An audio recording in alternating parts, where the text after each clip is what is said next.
So very early on, when I came to the University Hospitals of Iowa, I had just inherited a division that had gone through some very serious tough battles. My predecessors had been fleeing the place. There were some other unfortunate events that left the team convinced that all leadership is really bad and after them.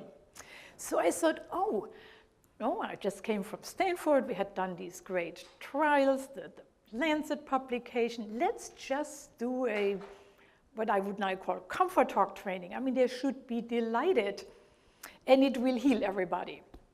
Well, there was a major palace revolution subsequently to that I said, okay, fine, if you don't want to be trained, why don't you just, I'll just train then people who want to, and I'll get an outside trainer in who was really very, very good, and so we trained these people.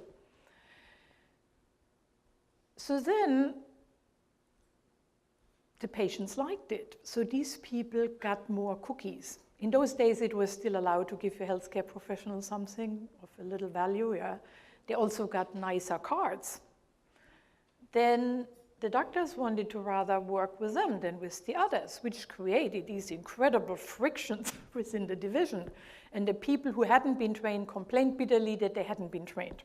So I said, fine, we'll do another training. Oh, no, we don't want this. I said, okay, this time you're all going to have to take it, but you don't have to use the skills. So they all got trained. They all were swearing they were not using the skills, but unbeknownst to us, the hospital was collecting patient satisfaction data about pain management, which we didn't know. But after we heard about it, we said, well, can I see the data? And lo and behold, it turned out that on the scale they used the 0 to 5 scale. The people who had been trained against their will had the same reduction in pain perception in their patients than the people who had been trained voluntarily.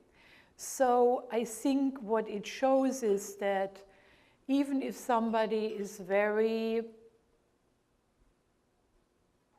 unhappy about being trained or objecting, doesn't mean that they cannot take on the message once they have experienced what it all means. And we even see this nowadays where sometimes the people who object the most are actually turning out to be the champions a little bit later.